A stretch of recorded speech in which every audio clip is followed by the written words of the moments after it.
Our next speaker is going to be Brice. Brice, he's a livestock speaker with Forest Permittee based out of Colorado. So we really thank you for taking the time to drive all the way up here from Colorado and come and talk to us. Greatly appreciate it. We're really looking forward to your perspective on this. Thanks. Well, it's a pretty good trade-off because I get to learn more than you get to teach. So kind of unfair to get me up here. Everybody else is a professional speaker and I don't do this. So you'll have to bear with me. Well, our group in Chaffee County, Colorado, we got involved a couple of years ago. Kind of was one of those meetings like this for the Colorado Cattlemen's. We got pretty interested in virtual fence.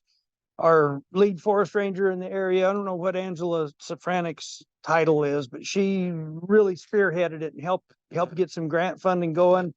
We had grant money available in our area that we bought base stations with. And so it was about 6 producers that went in together. There's probably roughly 600 cows involved. Kind of was a push to the 11th hour getting our funding in, and then it was turnout time for a lot of guys, and they were trying to put collars on, didn't have base stations put up, didn't have good coverage, and the first early season was kind of a wreck because we were just behind. I was lucky I didn't have to go to a forest till that fall, so I was able to use virtual fence on my cows at home, and I could see what I was doing. I could look right out the window and watch the cows while I was watching what was going on.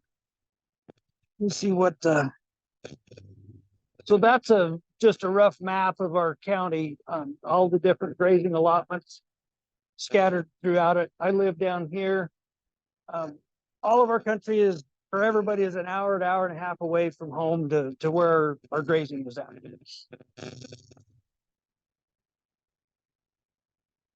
So there's just a group of permittees, Vince employees. We're getting some base stations ready to go. John Abizad said we were building the airplane while it flew it by trying to put collars on, put base stations together, get all of our infrastructure ready to go, and supply chain issues, and trying to teach a bunch of cowboys how to use a computer. It was a little bit. One of our producers, a truckload of collars. That's a different view on the right. We're working cows into the chute. We all kind of got together and helped each other collar each other's cows, which was a good thing. It's helped interact, learn from each other, support each other. We put collars together at night at home, sit down and put batteries in while you have a little toddy or whatever. Get as much stuff done ahead of time as you can. So let me see how to do. So this is me collaring a cow. How do I play the video on this? So when we first started collaring them, this is a cow that has been collared before. This is a second go around. They remember what you're doing, and I figured out slower was faster. Took your time, let the cow see what you're doing, get the collar put on. That's when we were still using the zip ties. Our cows are pretty gentle. Most of them, 99% of them, that's exactly how they took it. The second collaring is this right here. They're just like, whatever, you're not hurting me. They don't mind it. Yeah, there's another video. Here's an example of what all of them did on the first collaring when we turned them loose.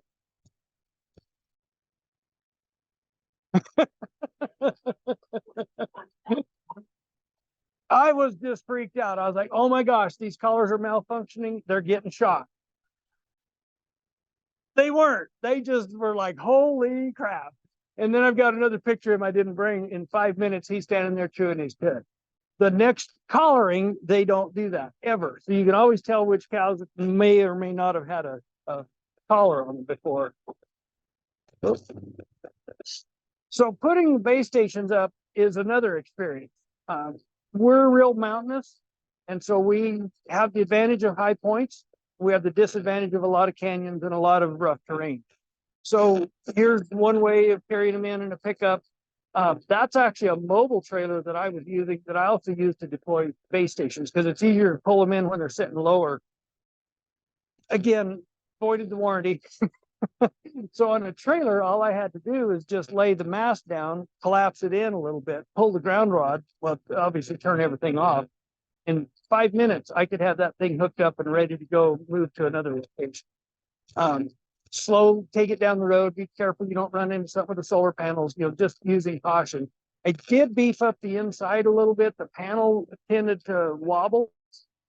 I just ran a piece of wood across behind it, lagged it in from the top and front so that it stiffened that panel up so that the electronics aren't sitting there banging around. And I mounted my batteries in the bottom instead of up inside of it. Then you get to the location. So imagine driving ground rods and stakes in this ground. Again, it's a team effort to go that last little ways up to the top of the hill. It's kind of a fun time. So I got to watch how the cows interacted with the virtual fence pressure. Again, we used vents, just like everybody else said. I'm not outing vents. That's just who we happen to be with. When I put collars on and started training them, I would have my training boundaries around. When I first started letting them have an actual boundary across the pasture, I usually went with them because I wanted to see what would happen for part of it. And I'd get in there with them, and as they would come out to the grazing line and start getting the tone, I would physically move them back. I don't think that was necessary. It just made me feel better. They pick it up pretty quick. They learn two ways. When they walk in there, they get pressure, and Sister Mary is safe. They want to go stand by Sister Mary because it looks like this is a good place to be. So they learn two ways. They can't bolt forward because there's a fence there, and there's safety with the cows that are calm the other way, and they really feed off each other's energy. My small pastures were difficult because of the GPS accuracy. So if they got into the fence boundary and they didn't have enough room to get completely away from it, it wouldn't turn them loose. So it would keep toning and keep shocking them like they were in the boundary.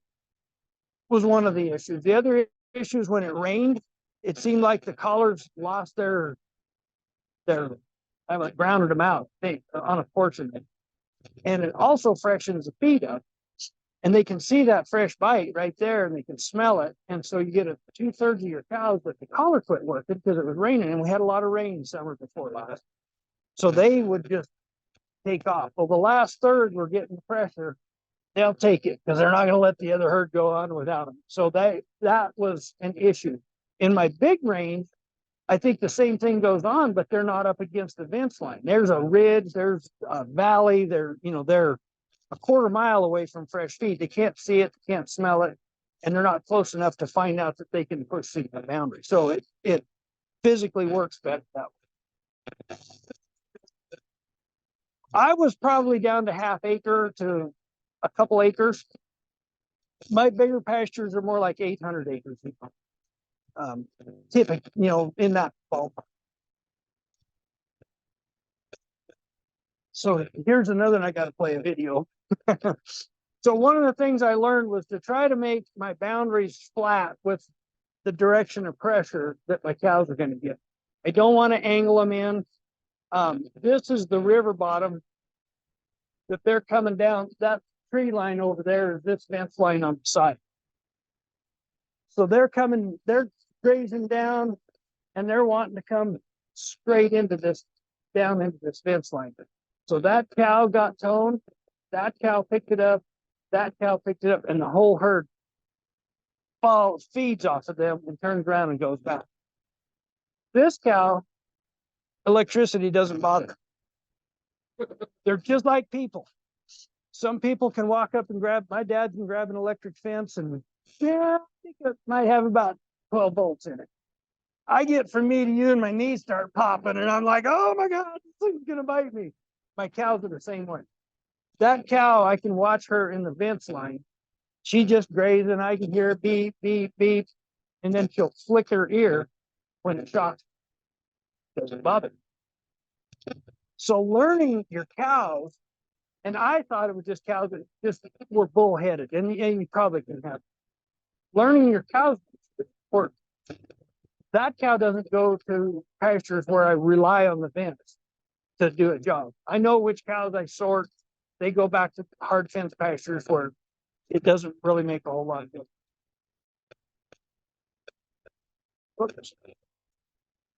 So that's a training pasture. I don't really like the configuration because of that little loop in the end of it. The flatter and more square and straightforward you keep the training pasture, the better they are. The one on the right is one of my small pastures that I use. I've got a side roll runs up and down here, so I protected the side roll with the vents, which worked pretty good.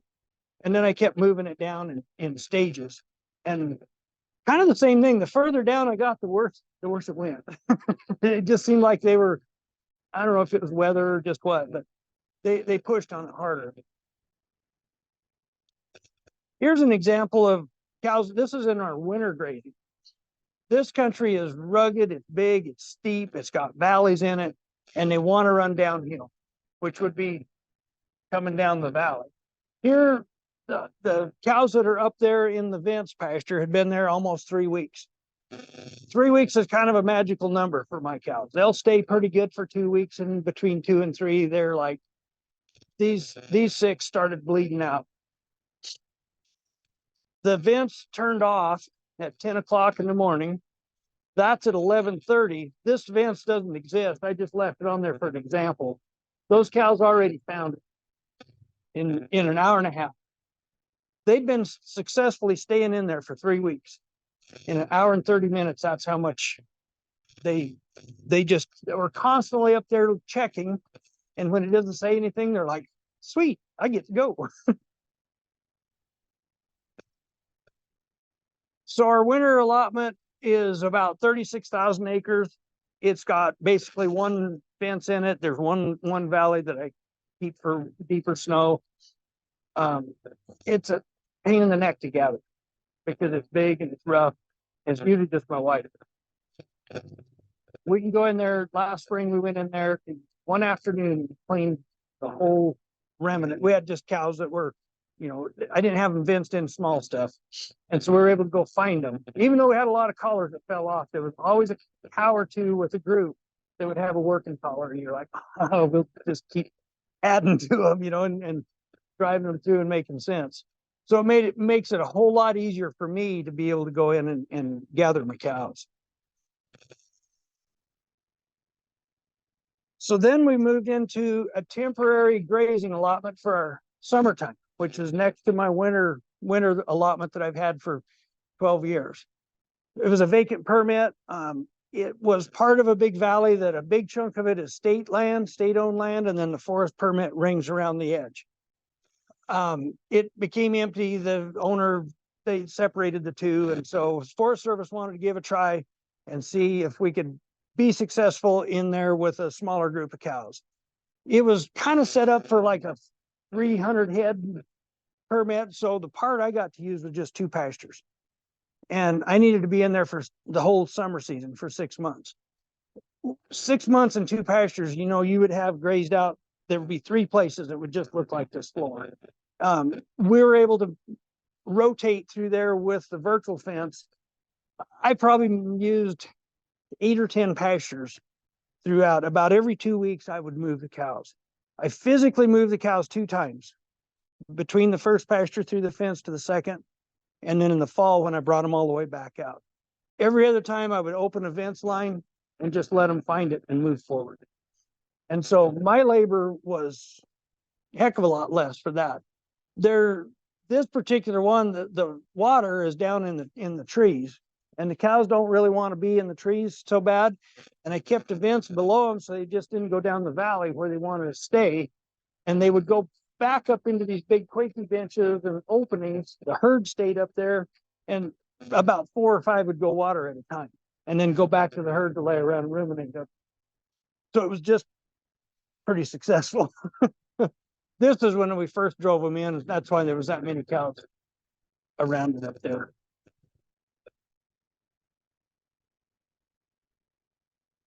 And that's just a cover picture of heifers walking through. One of the things that we talked about was training retention, how well the cows remember.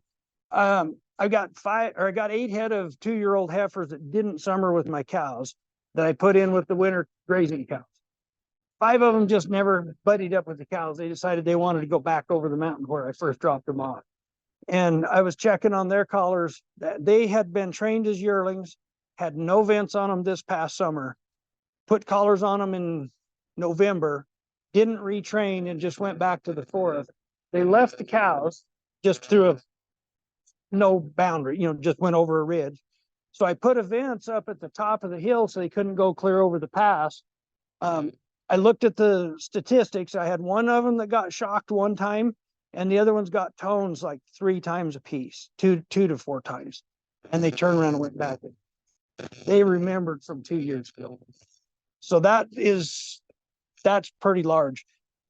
We've made big strides in keeping our collars on and having collars work better. When they first came out, they had a little sound hole in the battery box so they could get the tone out better.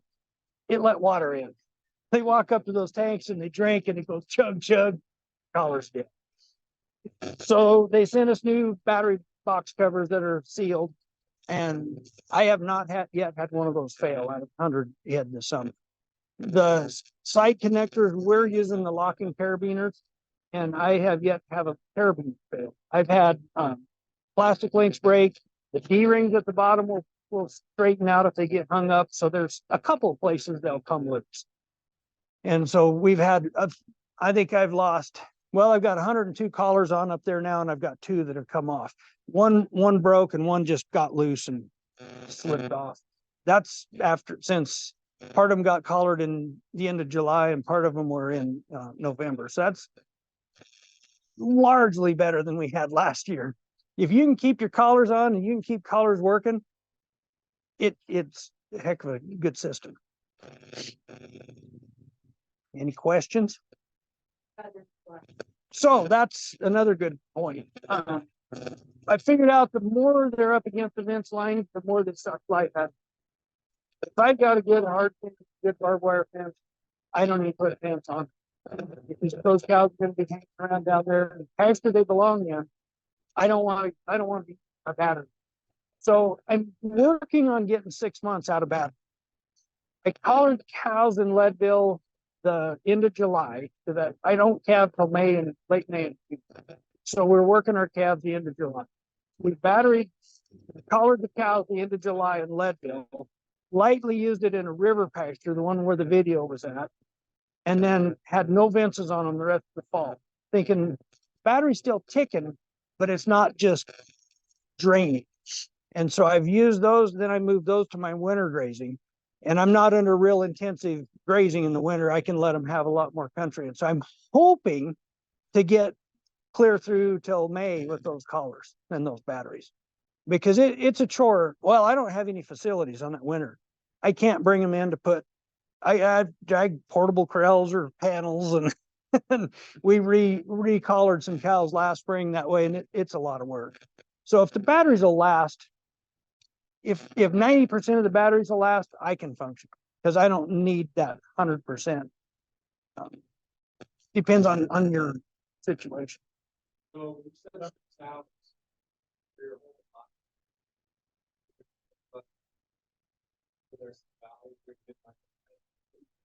There's a few. Like in my 36,000 acre winter country, there's just a few dead spots. It really doesn't matter that much anymore, because if the cows go in there and they're not breeding, I know they're there, because if they show back up, I know that they came out. And if they come out of those valleys, they're gonna show up. There's no way out without them coming back into me. So last year I wanted to know where they were at all the time. I drug my little trailer around each little canyon so I could see my cows all, every 2 hours. And now I'm like, nah, they're fine. They're gonna be okay.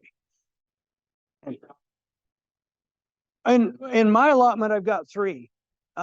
That's summer and winter both. In some of the other, I think we deployed like 13 in the whole region for 6 producers. So it can take a lot of towers in rough country, but you don't have to have that 100% coverage. Even if they're off down in that canyon and I can't see them, that fence is still working. I just can't change it. So if all of a sudden I'm like, man, I don't like that boundary, I don't like the weather, I need to do things, you're a little hard pressed to be able to change in a hurry. I try to leave an opening in a lot of my pastures with the fence line. So if I had to get in there and hurry, I can drive them out somewhere that doesn't have. Just as a what if this sucker fails and I can't ever change, just worst case scenario. I want a back door where I can get out. You have neighbors and are you on different frequencies with your neighbor that you're across? None. We all work off the same towers, but each producer has their own herd. So I can't see my neighbor's herds and they can't see mine. But we're working off the same tower systems. And they seem to be able to handle a lot of herds. I think they can handle up to 16 herds to a tower and a stupid amount of fence pastures. So when I get done with the fence pasture, I remove it out of this so that it isn't still hanging in there, that those, I think the callers will still know it's there if it's still in my assignments. So I just pull it out of the assignments. They still have them saved. They're just not showing that they're active. And that just saves on the slots in there that the memory isn't. I don't ever want to max the memory out because I get a little crazy with my pastures. I'll get out there and look at what I did and see where the cows are at. And I'm like, oh crap, I need to be a little further over the ridge this way or down the valley that way. And so I'll go back and delete that one and build a new one. So I might have 3 versions of the same pasture just because I'm always micromanaging it. And it's hard to see where you're at on the map to tell where your ridge lines are. Flat terrain would be pretty easy, but this mountainous hilly stuff, you've got to put your vents where it makes sense. You don't want to hang it down off of a steep hill where they've got a lot of energy going to it. You need to stay as much on a ridge top as you can and then square off in the bottom of the valleys. I still use a lot of electric fence in a real high traffic area in a creek bottom just to back it up. So when those suckers come down, or maybe my cows that don't respect it, get down there and they'll bump that hard fence or the electric fence line. Sister Mary's getting beeped and she turns around and leaves, they're going to go back with it. And so little things really can support it. Recommend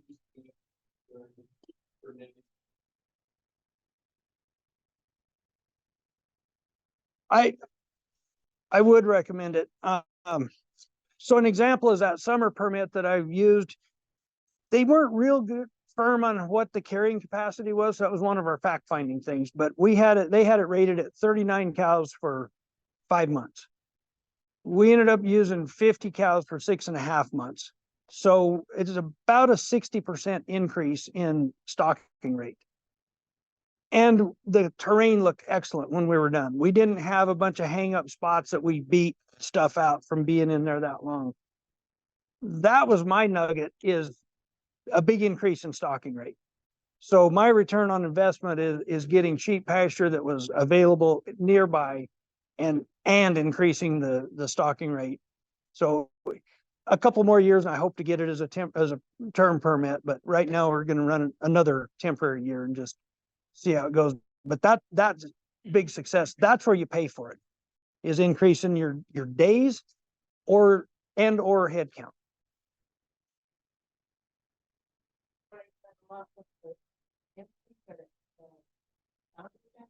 Yes. The state was fenced separate from the forest permit. So it's got reasonable boundary fence on it, which you've got to maintain to keep the neighbor's cows out. And I'd rather have that to keep mine in. The internal, I just like all of it to be fence. I would be okay if the drift fence was gone. I won't take it out, but I would never want to build another internal fence. And now I can put them on water, like these water tanks that they put in. The cows would go drink at them and then leave and not come back. They just go down to the low ends and stay. Well, I can lay the fences where they've got plenty of room to get to water, and then they have to go graze back uphill. And had really good luck holding them for 2 to 3 weeks, and then they'd start.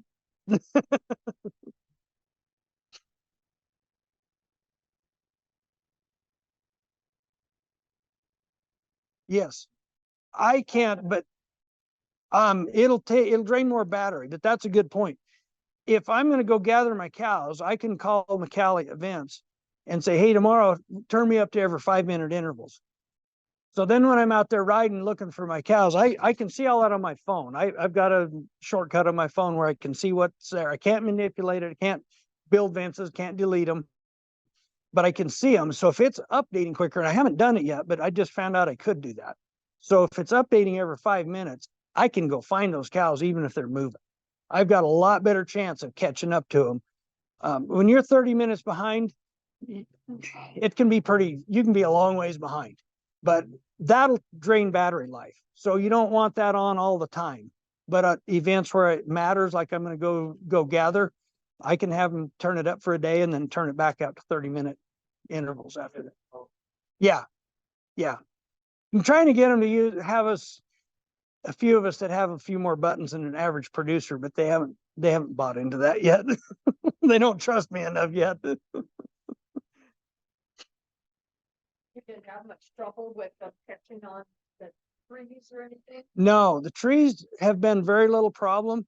In Leadville on that lease, the owner puts a snow fence along the road. So he leaves a steel fence post in there and he just rolls up the snow fence in the summertime. And those steel posts are the worst. They'll stand there and rub on them and they'll run it up the inside of that thing. And when the plastic zip ties, they would cut those zip ties and I could just find collars down the steel post. The wood and trees just don't seem to be a problem. Hardly ever. Surprisingly, because it's full of pinyon, juniper, little snaggy, hard stuff that when they do hang them, they can break them. But out of 102, I've only lost 2 so far this fall. And I think I found every collar from this summer till now that fell off. I think I've picked them all up. I don't like the public leaving their trash on the forest. I don't want to be part of that. So I work pretty hard at going and picking my collars up. I've had a few of those I couldn't find, so I moved them to a separate herd, a drop collar herd, activate events over them. The other cows don't see it. Drive out there and listen, and the GPS accuracy feels like that collar moves a little bit, so it'll activate the tone, and you can go right to them. So far. I wish there was a button you could just from home say, make it tone for a certain amount of time. It would be more reliable. I didn't. I've watched the other guys around there do it and nobody had much luck. Their necks are big and their heads are small and it's hard to get a fit. And then they're just destructive. They just tear them up. And that's probably the biggest request I hear from producers is I want to collar my bulls. They're the hardest to keep track of. They're the hardest to find. They leave the cows and go off by themselves. I don't know what would work good on bulls.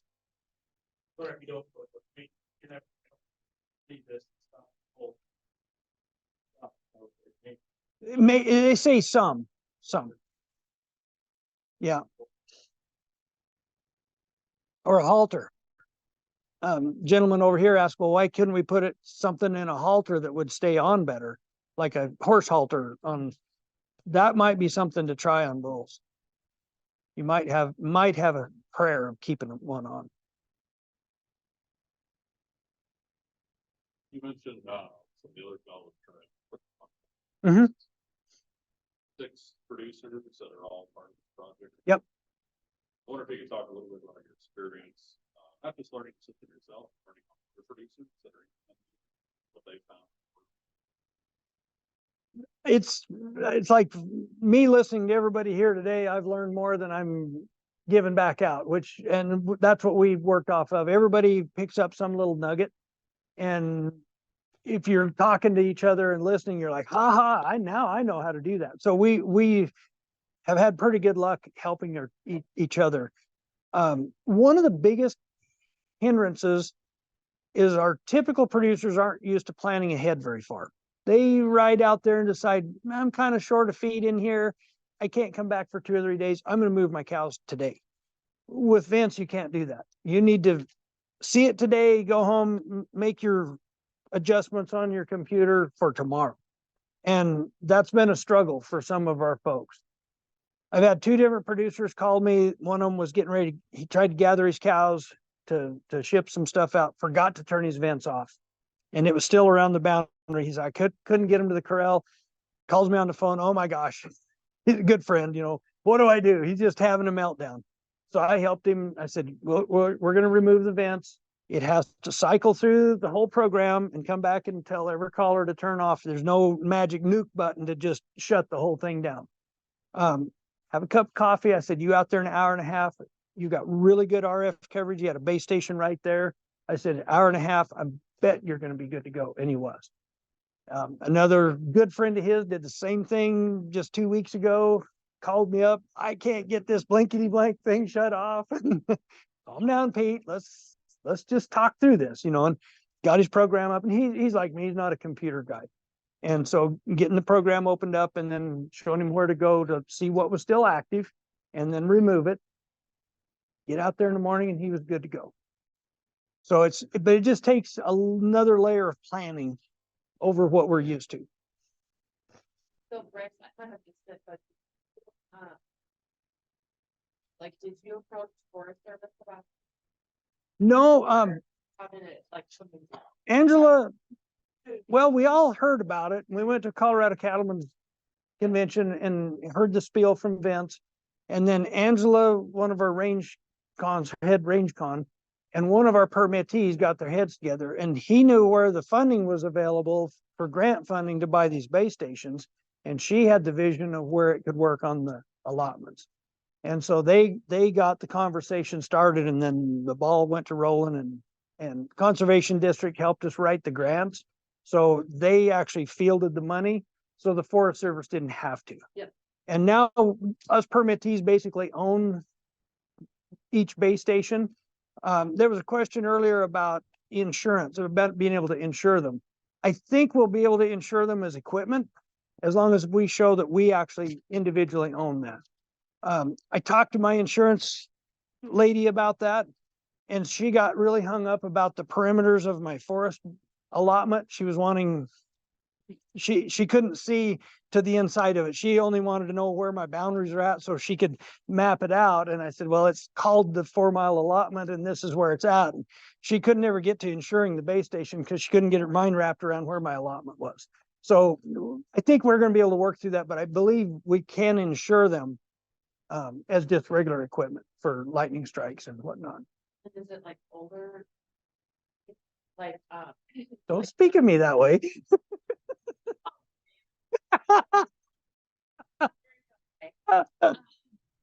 No, excuse me. Is it kind of younger producer, No, it's age more my age. Yeah, I think they're all about my age. So late 50s, and computer challenged. All of us were fairly computer challenged. I had a hell of a time just trying to put this little deal here together. Way more frustration with that than I do running my vents, which is amazing because the vents to me is just easy to, and we all pick what we're familiar with, the functions we use. And we get pretty good at that because of reputation.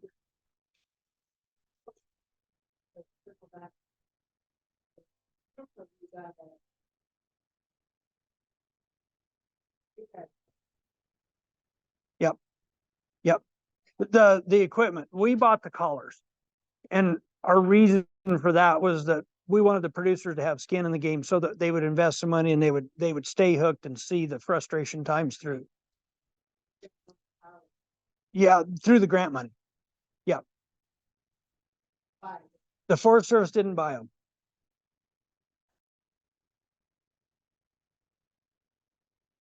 now that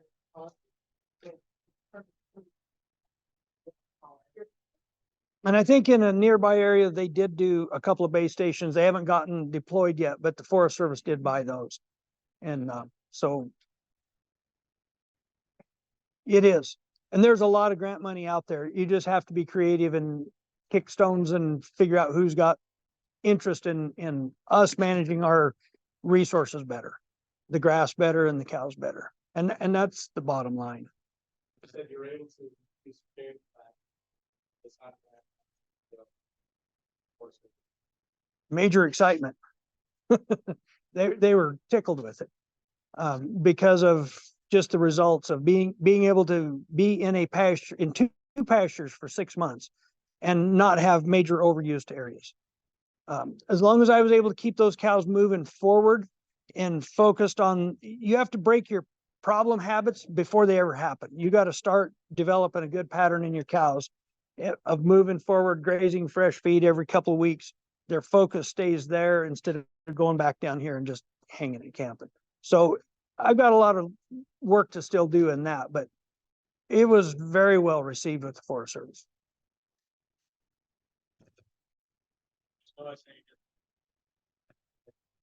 Well, I don't have a lot of background to tell. I took my middle age, my running age cows to the forest permit. My Leadville cows were 2-year-old heifers, 3-year-olds, older cows, problem cows. The calves off the forest were 30 pounds heavier. We did weigh them separate in the fall. They were probably 30 pounds heavier than the others, but that's what I would expect due to the age category. The cows didn't summer as good. The forest cows aren't as fat as the Leadville cows are, but they're in shape. They're having to walk for water. They're having to travel more. The Leadville cows, everything is just, easy pickings. So I did see a difference in the cows, but the calves seem to be just equal. You think you're moving from one pasture from the other? Absolutely. Yep. They're not going to want to go backwards because it's old feed. I'll leave it open depending on how quick I can get back up to visually see where they're at. You're always going to have some baby calves bedded that get either run back or stay back, and just leave the back fence off of them for 2 or 3 days. And then I can watch them on my screen and see when the cows have quit returning. And I know that they're all usually overnight is about all it takes. And I try not to move very far especially with new calves, small calves, and because that'd be a problem with cows going that far back. But it's pretty easy to just leave the gate open behind them, and a couple of days you just install a new vents with that side closed and move on. Anywhere from 200 to 800 acres, just depending on the terrain. Yeah, but I like 400 acres is 400 or 500 acres is pretty nice. We have a lot of elevation issues. Probably 2,000 feet, 1,500 feet from the bottom to the top in half a mile. So it's steep. And so that has a lot to play in it, trying to keep cows working back to the upper elevations.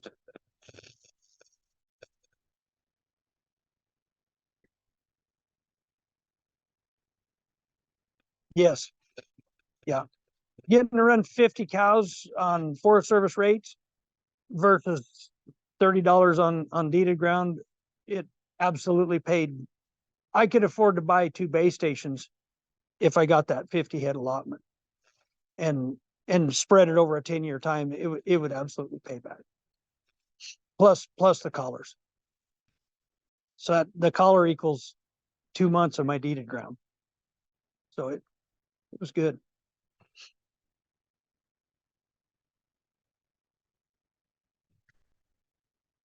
They don't run together on purpose. 2 of them are cousins that have bordering allotments that end up inadvertently, but they don't actively run together.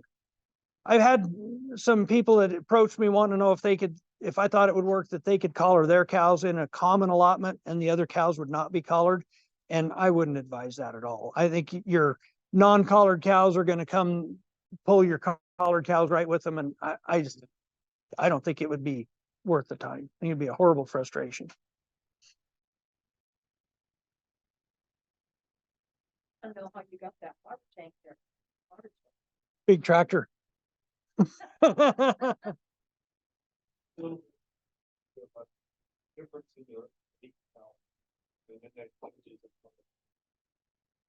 So that was a question that Todd Parker from Vince, he said, we may be able to get by not collaring all of our cows, especially in my tighter river bottom pastures where there's a lot of pressure to go forward. Any cow that loses a collar or her battery dies, the collar's not working, she becomes my lead cow tomorrow.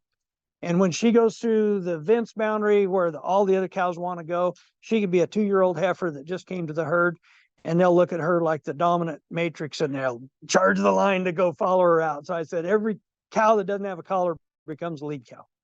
In bigger pastures, it's not near as important.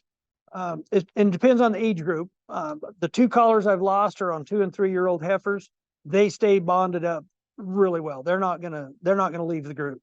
My aged cows, a lot of those will wander off by themselves in the wintertime. They're like old bulls. They'll just happily go hang out on their own. So if I lose collars on aged cows, they won't necessarily stay with groups. My cows really fragment out in the wintertime. The winter grazing, there'll be 2 to 5 cows in little groups. We don't have a lot of water, so you can't really support 50 cows in a group. There's not enough, flow in the springs and stuff to water them. And so they just kind of break off in their own little bunches, and then you can lose collars and have cows drift.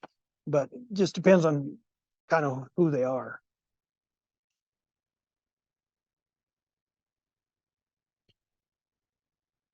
Okay, let's give Brice a round.